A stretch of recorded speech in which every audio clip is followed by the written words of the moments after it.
Aujourd'hui, deuxième dimanche de Carême, nous faisons les oraisons du temps du Carême. Cet après-midi, messe à la chapelle Sainte-Anne de la Baule. Demain lundi, Saint-Patrick, messe à 7h ici au Christ-Roi. Mardi, Saint-Cyril de Jérusalem, messe à 7h. Mercredi, Saint-Joseph, grande fête de Saint-Joseph. Nous irons faire nos dévotions et prières à Saint-Joseph du Chêne, à Villedieu-la-Blouère. Et nous nous retrouvons là-bas à 16h. Je n'y célébrerai pas la messe pour la bonne et simple raison que malheureusement il y a une synaxe moderniste, une fausse messe. Et donc je célébrerai la messe à 18h30 à Notre-Dame-des-Dons pour la Saint-Joseph. Il y a une erreur sur le bulletin, j'ai marqué 18h, c'est 18h30 à Notre-Dame-des-Dons. Jeudi de la deuxième semaine de Carême, messe à 11h. Vendredi, Saint-Benoît Abbé, messe à 7h et 8h. Chemin de croix, comme tous les vendredis de Carême, à 18h. Samedi de la deuxième semaine de Carême, messe à 7h et 8h. Les confessions de 17h à 19h. Et troisième dimanche de Carême, dimanche prochain, messe aux horaires habituels, l'après-midi en Vendée. Nous vous signalons le samedi 22 mars les journées portes ouvertes à l'école où M. l'abbé Duterte enseigne, à savoir l'école Notre-Dame Auxiliatrice à Béton. La prochaine réunion de la croisade aura lieu le samedi 5 avril au Christ-Roi. Le samedi 12 avril, nous ferons un pèlerinage, un chemin de croix plutôt, à Pontchâteau.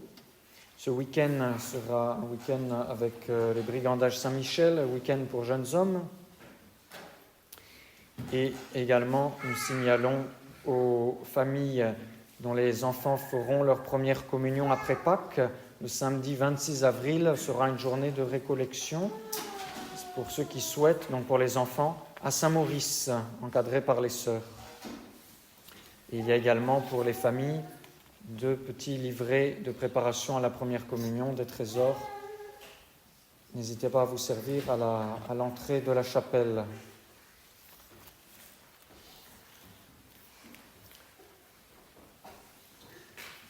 Aujourd'hui, normalement, notre procure est ouverte également.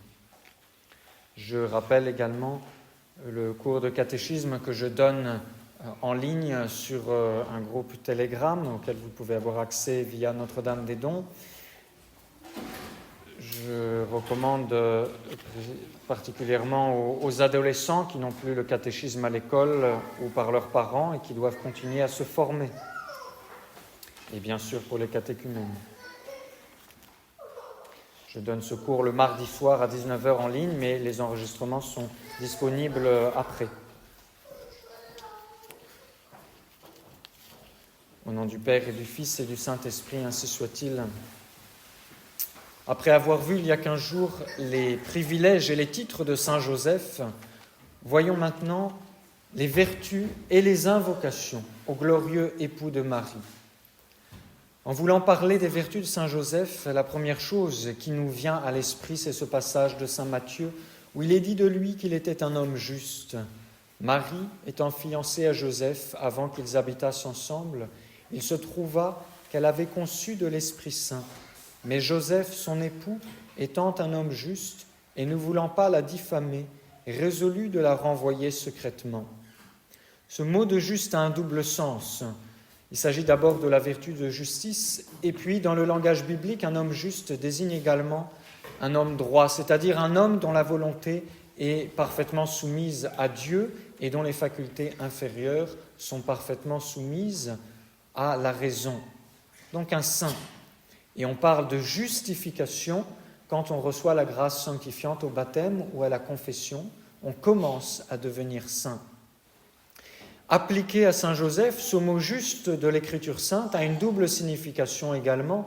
D'abord, il veut nous faire comprendre que le saint patriarche, sachant que la Sainte Vierge était enceinte, avait la volonté arrêtée de ne pas la garder par crainte d'enfreindre la loi, et que néanmoins, sachant que Marie était parfaitement sainte, il ne voulait pas la dénoncer publiquement pour ne pas blesser la charité qu'il lui devait. Joseph fut donc parfaitement juste dans sa décision avant que l'ange envoyé de Dieu lui dise ce qu'il devait faire. Et en second lieu, Joseph est juste parce qu'il est orné de toutes les vertus. Il est juste au sens où nous lisons que le juste fleurira comme le palmier et que sa justice demeure dans les siècles des siècles. Joseph, très juste, priez pour nous, donnez-nous part à votre justice et faites que nous tendions d'un réel désir à la sainteté. En admirant la chasteté de saint Joseph, saint François de Sales écrit « Si la très sainte Vierge est une porte, dit le Père éternel, nous ne voulons pas qu'elle soit ouverte, car c'est une porte orientale par laquelle nul ne peut entrer ni sortir. Au contraire, il faut la doubler et renforcer de bois incorruptible, c'est-à-dire lui donner un compagnon en sa pureté, qui est le grand saint Joseph, lequel devait pour cet effet surpasser tous les saints, voire les anges et les séraphins, même en cette vertu tant recommandable de la virginité. Saint Joseph très chaste, priez pour nous. » Saint Joseph a pratiqué la prudence d'une façon parfaite, surtout en 3 circonstances extraordinaires de sa vie. La première, c'est quand il résolut de renvoyer secrètement Marie, il exerça non seulement la justice, mais également la prudence entre une excessive dureté dans l'application de la loi et une trop grande légèreté sur ce sujet. La seconde circonstance fut au retour de l'exil d'Égypte, quand saint Joseph, ayant appris qu'Archélaüs régnait en Judée à la place d'Hérode son père, il craignit d'y aller, et averti dans son sommeil, il se retira dans la province de Galilée. Dans cette résolution, saint Joseph montre bien qu'il possédait parfaitement les 3 éléments qui constituent l'essence même de la vertu de prudence, à savoir le souvenir des choses passées, l'intelligence des choses présentes et la prévoyance des choses futures. La troisième circonstance fut lors de la perte de l'enfant Jésus au temple, quand, avec sa sainte épouse, il se mit à chercher l'enfant Jésus parmi ses parents et ses connaissances. Et ne le trouvant pas, il revint avec elle à Jérusalem en le cherchant. Ces paroles nous révèlent dans l'âme de saint Joseph l'insigne vertu de prudence qui consiste à appliquer les moyens à la fin, à prendre les moyens, à agir comme si tout dépendait de nous, en même temps que l'on prie comme si tout dépendait de Dieu. Et c'est pourquoi l'Église chante en son honneur « Voilà le serviteur fidèle et prudent que le Seigneur a établi sur sa famille. » Joseph très prudent, priez pour nous et donnez-nous cette vertu si nécessaire dans la crise que nous traversons actuellement. Et si vous voulez plus de détails sur la mise en pratique de la prudence, eh bien vous pourrez écouter le cours de catéchisme de mardi. L'idée de force, quant à elle, comprend 2 actes distincts, celui de supporter et celui d'attaquer. On le voit dans l'armée, le soldat, en temps ordinaire, doit s'habituer à supporter la fatigue par des marches forcées, des exercices, à veiller, à attendre l'ennemi. Mais au moment venu, il doit savoir se lancer intrépidamment contre ses ennemis. Et chose qui semble un paradoxe, qui est pourtant une vérité incontestable, c'est le fait de supporter, de s'entraîner à la fatigue, d'attendre l'ennemi dans son trou, de veiller, de guetter, de supporter, qui est beaucoup plus difficile que de monter pendant quelques minutes à l'attaque. Et si nous appliquons cela à saint Joseph, nous verrons combien dans ses travaux, dans ses peines et ses angoisses, il pratiquait la vertu de force, dans son aspect le plus difficile, avec quelle invincible patience il supporta les différentes épreuves qui vinrent l'assaillir, l'incertitude au sujet moral de l'état de son épouse, la fuite en Égypte, où il a dû partir en exil en pleine nuit, les craintes de mort au temps d'Hérode, et puis d'Archélaüs, son retour d'Égypte 7 ans après. Ensuite, la disparition de l'enfant Jésus à Jérusalem, sans compter son dur métier de charpentier. Joseph, très courageux, priez pour nous, pour faire notre devoir d'état quotidien et affronter les difficultés sans nous décourager. Notre Seigneur dit dans l'Évangile, celui qui accomplira l'un de ses plus petits commandements et qui enseignera aux hommes à faire de même, celui-là sera appelé grand dans le royaume des cieux. Saint Joseph nous montre l'exemple d'une obéissance toujours parfaite et immédiate. Lorsque l'ange lui annonce le mystère de l'incarnation et lui dit de prendre Marie chez lui, il obéit. Lorsque l'empereur Auguste ordonne le recensement de chaque famille dans sa région d'origine, Joseph obéit et il emmène avec lui la Sainte Famille en Judée. Lorsque Jésus a 8 jours, Joseph le circoncis selon la loi et lui donne le nom de Jésus selon l'ordre de l'ange. Lorsque l'enfant Jésus a 40 jours, Joseph le présente au temple, encore par obéissance à la loi. Lorsque l'ange lui dit de partir en Égypte, il obéit sur le champ en pleine nuit. Lorsque l'ange lui dit de revenir, il obéit. Lorsque Jésus a 12 ans, il l'emmène à Jérusalem selon la loi. Toutes les actions de Saint Joseph sont des actes d'obéissance. Joseph, très obéissant, priez pour nous, apprenez-nous à faire notre devoir d'État, vite, dès que c'est l'heure, même pour nous lever, même pour faire quelque chose qui nous coûte. À la fête de Saint Joseph, la Sainte Église chante « L'homme fidèle sera beaucoup loué, et celui qui est le gardien de son Seigneur sera glorifié. » S'il y eut jamais un dépôt, dit Bossuet, un dépôt qui mérita d'être appelé saint et d'être ensuite gardé saintement, c'est celui que la providence du Père éternel confia au juste Joseph, si bien que sa maison, la maison de Saint Joseph, me paraît un temple, puisqu'un Dieu y daigne habiter et s'y est mis lui-même en dépôt. Joseph, très fidèle, a gardé les dons du ciel et surtout le Christ lui-même en dépôt. Priez pour nous. Aidez-nous à ne pas sortir trop rapidement de la chapelle après la messe pour faire une bonne action de grâce et garder précieusement les grâces que nous recevons par la venue de notre Seigneur dans notre âme. Être patient, dit saint Thomas d'Aquin, c'est réagir victorieusement contre la tristesse et par suite entretenir en son cœur une sainte joie. Combien à ce double point de vue fut patient saint Joseph, écrit saint Alphonse. Il faisait en sorte de prendre sur lui toutes les peines et les angoisses et de n'en laisser aucune passer jusqu'à Marie et jusqu'à Jésus. Sa patience était un bouclier qui recevait et émoussait tous les traits ennemis, donc toutes les attaques qu'il subissait.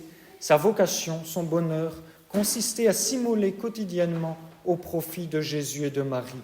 Quel modèle pour les pères de famille et pour tous ceux qui pourraient nuire aux autres par leur tristesse, leur mauvaise humeur, bien leur inquiétude mal gérée, non offerte. Saint Joseph, miroir de patience, priez pour nous.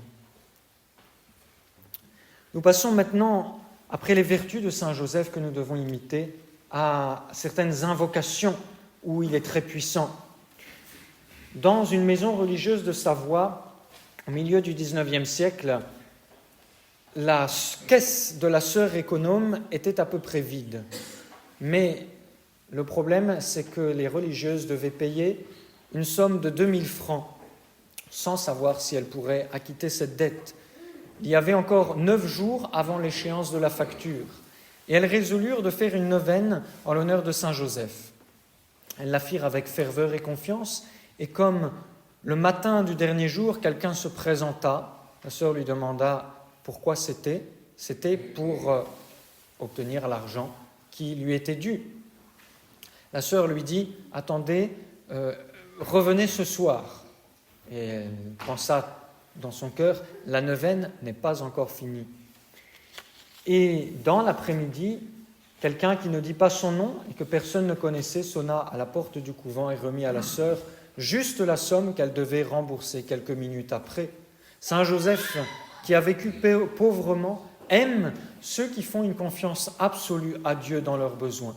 Il aime ceux qui ont l'esprit de pauvreté. Il aime même à nous maintenir dans une certaine incertitude concernant notre avenir ou les biens matériels pour que nous développions cette confiance en lui, par exemple lorsque nous avons de grands projets comme une école. C'est pourquoi nous disons « Amants de la pauvreté, priez pour nous ». Il y avait une fois dans un collège un élève de seconde qui était toujours le dernier de la classe malgré sa bonne volonté et son travail.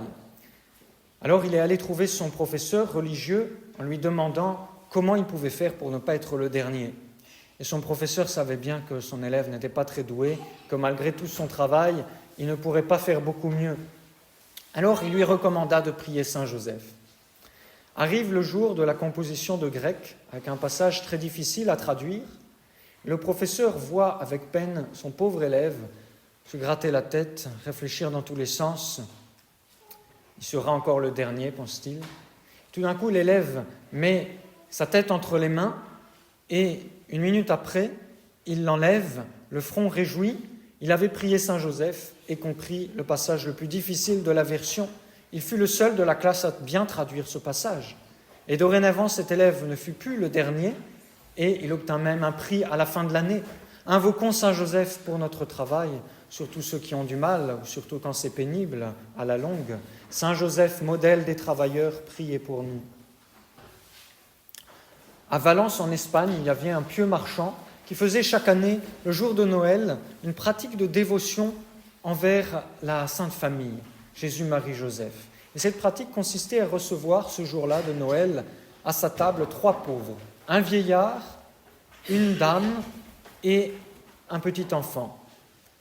Il croyait cette parole de notre Seigneur. « Tout ce que vous aurez fait au plus petit d'entre les miens, c'est à moi que vous l'aurez fait. » Après sa mort, ce marchand charitable apparut à des personnes pieuses qui priaient pour lui et il leur dit qu'au moment de son dernier passage, Jésus, Marie et Joseph étaient venus le visiter et qu'il lui avait dit cela. « Puisque pendant toute ta vie, tu nous as reçus tous 3 dans ta maison, nous venons aujourd'hui, tous 3, te recevoir dans la nôtre. » Et ils prirent son âme et l'emmenèrent au paradis.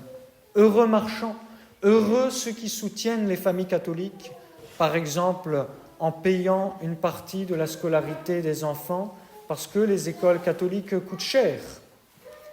Ils recevront leur récompense de Saint Joseph. Gloire de la vie de famille, priez pour nous. Que le prient également ceux qui se préparent au mariage ou qui désirent se marier. Un jour, une personne pieuse avait eu le malheur de commettre une faute grave, contraire au vœu de chasteté qu'elle avait fait. Elle eut trop honte de déclarer ce péché en confession et elle continua à se taire pendant quelque temps. En même temps, elle avait un cruel remords de sa faute et des angoisses de plus en plus douloureuses. Enfin, ne pouvant plus y tenir, ne pouvant plus résister aux cris de sa conscience, elle résolut pour son bonheur d'avoir recours à l'intercession de Saint Joseph et elle fit une neuvaine en son honneur. Sa neuvaine était à peine finie qu'elle se trouva pleine de courage pour se confesser. Ce qu'elle fit sans la moindre peine, et elle sortit du confessionnal remplie de consolation. Si un jour vous avez un peu honte de confesser un péché, priez Saint Joseph, gardien des vierges, priez pour nous. Dans la ville d'Avignon, il y avait une dame mariée à un grand avocat dont la vie est devenue si déréglée, c'est la vie de l'avocat, que la femme ne pouvait plus supporter les mauvais traitements de son mari et elle fut contrainte de quitter la maison. Et la mère de cette dame, qui était très pieuse, fut vivement attristée de la séparation de sa fille avec son mari. Et elle commença à se confesser et à communier le mercredi, pendant 15 mercredis consécutifs en l'honneur de Saint Joseph. Le mercredi est le jour consacré à Saint Joseph. Et le 15e mercredi, l'avocat était sincèrement converti et il promettait à sa belle-mère de vivre en parfaite union avec son épouse, qui revint chez lui. Et la paix s'installa pour toujours dans ce foyer. Saint Joseph, soutien des familles, priez pour nous. Au XVIIe siècle, pendant une épidémie de peste dans la ville de Lyon, un enfant de 4 ans, qui s'appelait Martin, fut atteint de cette maladie, de la peste, et sa mère était désolée, elle le pleurait déjà, presque comme s'il était déjà mort, lorsqu'on lui suggéra de se recommander à Saint Joseph. Elle dit « Oui, c'est bien à Saint Joseph que je le recommanderai, car c'est le jour de sa fête qu'il est venu au monde. » Aussitôt, elle se met à invoquer Saint Joseph, et le père de l'enfant arrive, son mari arrive et lui dit « c'est la fin, il n'y a plus d'espoir, notre petit va mourir ». Mais sa femme continua à prier et tout d'un coup, l'enfant mourant demanda à manger, puis à se lever. Il était complètement guéri. La mère, pleine de joie et de reconnaissance, offrit à l'autel de Saint Joseph un petit tableau où était représentée la maladie et la guérison de son fils. Consolation des malheureux, Saint Joseph, priez pour nous. Et on pourrait donner 1000 exemples supplémentaires de la guérison des malades par Saint Joseph. Mais disons surtout dans les litanies, espérance des malades, priez pour nous. Un vénérable religieux capucin, qui s'appelait Alexis de Vishvanau, eut une mort pleine de douceur. Un peu avant d'expirer, il demanda à l'un des frères qui était présent d'allumer plusieurs bougies. Et les frères étaient étonnés de cette demande. Pourquoi voulez-vous que nous allumions plusieurs bougies? Il y a déjà le cierge qui est là pour les mourants. C'est, répondit le frère malade, que Notre-Dame, avec son époux Saint Joseph, devant venir me visiter dans quelques moments, il est de toute convenance qu'ils soient accueillis l'un et l'autre avec tout le respect possible. Un instant après, cette glorieuse visite eut lieu et le mourant s'écria plein de joie. « Voilà la Reine du ciel, voilà Saint Joseph. Mettez-vous à genoux, mes pères, mettez-vous à genoux pour les recevoir dignement. » Et l'instant d'après, il rendit son âme entre leurs mains. C'était le 19 mars, le jour de la fête de Saint Joseph. Saint Joseph, patron des mourants, priez pour nous et accordez-nous cette grâce suprême, la grâce d'une bonne et sainte mort. Une religieuse, Marie-Élisabeth de la Croix de Jésus, qui avait fondé un institut de religieuses, honorait d'un culte particulier Saint Joseph. En action de grâce de toutes les faveurs qu'elle avait reçues de Dieu par l'intercession de ce grand saint, elle fit faire une grande statue d'argent. Et elle confia le travail à un bon ouvrier qui était très habile. Et l'ouvrier ne put achever la statue. Il y avait quelque chose qui l'empêchait, un empêchement secret, qui l'empêchait de terminer la statue. Alors la religieuse se mit en prière. Elle demanda à notre Seigneur, par le souvenir de tout ce que Saint Joseph avait souffert pour lui, de bien vouloir éloigner les obstacles. Et sa prière n'était pas achevée, qu'on vient lui dire que la statue était terminée avec une grande perfection, une grande beauté et beaucoup de facilité pour l'ouvrier. Et la religieuse a connu par révélation que c'était les démons qui empêchaient l'ouvrier de terminer l'image d'un saint dont il redoute extrêmement le pouvoir avec le pouvoir de Jésus et de Marie. Saint Joseph, terreur des démons, priez pour nous. L'Église, dit le pape Pie IX, en raison de cette sublime dignité que Dieu a accordée à son très fidèle serviteur, le bienheureux Joseph, l'a toujours entouré, après sa sainte épouse, la Vierge Mère, d'un suprême honneur, accompagnant de louanges, implorant son intervention dans les choses difficiles. Mais comme dans ces temps de tristesse, l'Église elle-même, assaillie de tous côtés par ses ennemis, est opprimée de si graves calamités que des hommes impies ont pensé que les portes de l'enfer prévaudraient enfin contre elle, les vénérables prélats du monde catholique tout entier ont présenté au souverain pontife leurs suppliques et celles des fidèles confiés à leurs soins pour obtenir que Saint Joseph fût nommé patron de l'Église catholique. Et Pie IX l'a déclaré solennellement patron de l'Église catholique, d'où l'invocation « Protecteur de la Sainte Église, priez pour nous ». Je conjure pour l'amour de Dieu, dit sainte Thérèse d'Avila, ceux qui ne croient pas au miracle de Saint Joseph d'en faire l'épreuve. Ils verront par expérience combien il est avantageux de se recommander à ce glorieux patriarche. Alors, jouons le jeu, prions Saint Joseph, récitons ces litanies avec la certitude d'être exaucés, et tout ce qui est bon pour notre salut, le bon Dieu nous l'accordera par l'intermédiaire de ce saint patriarche. Au nom du Père et du Fils et du Saint-Esprit, ainsi soit-il.